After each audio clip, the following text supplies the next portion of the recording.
Finger tips motion in one dimension का question number 3 है exemplar का, जिसमें आपसे कह रहा है in one dimensional motion instantaneous speed, ठीक है, v जो है वो सेटिस्फाई करती है। v की वैल्यू 0 भी हो सकती है और 0 से बड़ी भी हो सकती है, लेकिन निगेटिव नहीं हो सकती क्योंकि स्पीड है, और स्पीड जो है हमेशा स्केलर क्वांटिटी है, उसकी वैल्यू कभी निगेटिव नहीं हो सकती। ठीक है, ये सेटिस्फाई कर रहा है जहां पर v नोट जो है ये मैक्सिमम स्पीड को रिप्रेजेंट कर रहा है। तो पूछ रहा है इन चार ऑप्शन में ऐसा कौन सा ऑप्शन है डिस्प्लेसमेंट के लिए। बात आ गई यहाँ पर डिस्प्लेसमेंट की। ठीक है, यहाँ पर हमें इंस्टेंटेनियस स्पीड की जिक्र कर रहा है और यहाँ डिस्प्लेसमेंट दे रखा, तो पूछा है डिस्प्लेसमेंट के लिए कौन सा स्टेटमेंट ठीक होगा।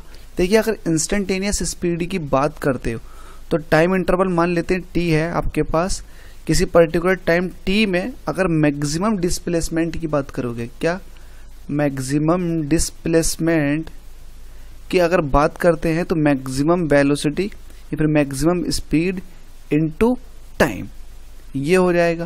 तो ये हो जाएगा मैक्सिमम डिस्प्लेसमेंट।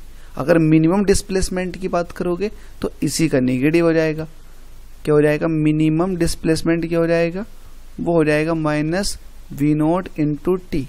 ठीक है, ये मिनिमम डिस्प्लेसमेंट होता, और मैक्सिमम डिस्प्लेसमेंट कितना होगा? V nought maximum speed into t. समझ रहे हो आप? मैक्सिमम स्पीड की अगर टाइम से मल्टीप्लाई कर दोगे तो मैक्सिमम डिस्प्लेसमेंट आ जाएगा। ठीक है, तो मैक्सिमम डिस्प्लेसमेंट आपको मिल गया, और मिनिमम डिस्प्लेसमेंट की बात करोगे तो minus v nought into t, इसका निगेटिव होगा। अगर ये मैक्सिमम है तो ये मिनिमम है, तो इसका मतलब डिस्प्लेसमेंट जो है उसकी अगर बात करें तो वो माइनस वी नोट टी से कहाँ तक वेरी कर रहा है? प्लस के वी नोट टी तक। तो ऐसा ऑप्शन कहाँ पर है जिसमें ऐसा लिखा हुआ है? तो पहले ऑप्शन को चेक कर लेते। पहले ऑप्शन में क्या है? The displacement in time t must always take non negative values. Non negative values की बात कर रहा है। नॉन निगेटिव का मतलब है आपको निगेटिव डिस्प्लेसमेंट की निगेटिव वैल्यूज नहीं लेनी। अब स्टूडेंट ये जानिएगा, डिस्प्लेसमेंट तो आपका पॉजिटिव भी हो सकता है, निगेटिव भी हो सकता है, जीरो भी हो सकता है। ठीक है, अगर मैं यहाँ बात करता हूँ, आपके पास स्पीड जो है इंस्टेंटेनियस स्पीड वो 0 हो सकती है, 0 से बड़ी हो सकती है, छोटी नहीं हो सकती। छोटी क्यों नहीं हो सकती? क्योंकि यहाँ पर ग्रेटर देन का साइन है। अगर मैं डिस्प्लेसमेंट की बात करूं तो डिस्प्लेसमेंट क्या हो सकता है? डिस्प्लेसमेंट निगेटिव हो सकता है। किसी पर्टिकुलर स्पीड के लिए डिस्प्लेसमेंट की वैल्यू निगेटिव हो सकती है। डिस्प्लेसमेंट की वैल्यू अगर निगेटिव होगी तो उसके हिसाब से वेलोसिटी भी निगेटिव आ जाएगी। लेकिन यहाँ पर स्पीड पूछ रखा था। ठीक है, यहाँ पर क्या पूछ रखा था? स्पीड। अगर डिस्प्लेसमेंट की बात करेंगे तो displacement minus v nought t से प्लस के वी नोट टी तक वेरी कर जाएगा। ठीक है, जहां पर वी नोट जो है ये मैक्सिमम स्पीड है। ठीक है, समझ गए आप? किसी पर्टिकुलर टाइम में ये मैक्सिमम स्पीड को रिप्रेजेंट करता है। तो ऑप्शन बी बिल्कुल सही तरीके से सेटिस्फाई कर जाएगा। आपको निगेटिव और पॉजिटिव दोनों तरह के डिस्प्लेसमेंट लेने होते हैं।